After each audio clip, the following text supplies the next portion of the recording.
Sa kauna-unahang pagkakataon na isang dating mataas na opisyal ng South Korea ang hinatulan ng habang buhay na pagkakakulong dahil sa kasong insureksyon. Yan at ang iba pang mga napapanahong balita mula sa iba't ibang panig ng mundo sa Global Headlines Report ni James Galange. Balita mula sa South Korea, hinatulan ng habang buhay na pagkakakulong si dating South Korean President Yoon Suk-yeol matapos napatunayang guilty sa kasong insureksyon. Paliwanag ng Seoul Central District Court, ang umunay pagpapatupad ni Yoon ng panandaliang martial law noon ay layuning paralisahin ang assemblea sa loob ng mahabang panahon. Habang 30 taong pagkakakulong naman ang pinataw kay dating Soccer Defense Minister Kim Yong-yun, ang sinasabing accomplice ni Yoon noong kanyang administrasyon.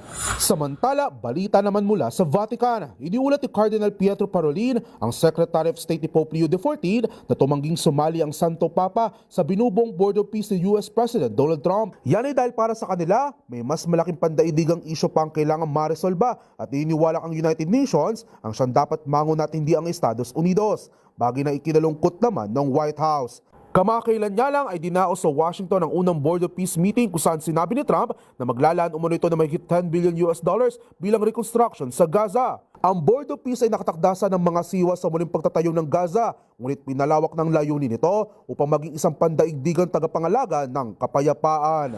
Sa iba pang balita, pansamantala munang pinalaya mula sa kustodiya ng UK Police si dating UK Prince Andrew Mountbatten Windsor matapos siyang maunang arestuhin kaugnay ng hinalang misconduct in public office. Ito'y matapos masangkot ang kanyang pangalan sa pinakauling inilabas sa Epstein Files na sinasabing nakipagtulungan umano si Andrew sa yumaong convicted sex offender. Ayon kay Andrew, wala umano siyang kinalaman sa mga akusasyon at giniit na hindi niya kailanman nasaksihan o pinaghinalaan ng alinman sa mga umano'y paglabag na inuugnay kay Jeffrey Epstein. Sa mga naunang balita, nasangkot ang kanyang pangalan sa kontrobersya, ngunit ito'y nauwi sa isang civil settlement noong 2022 at hindi nagresulta sa criminal conviction laban sa kanya. Ayon sa mga otoridad, kasalukuyang under investigation pa rin si Andrew. At yan naman nakalap nating balita mula sa iba't ibang panig ng mundo. Para sa MBC TV Network News, ito si James Galange ng DZRH TV, una sa Pilipinas, una sa Pilipino.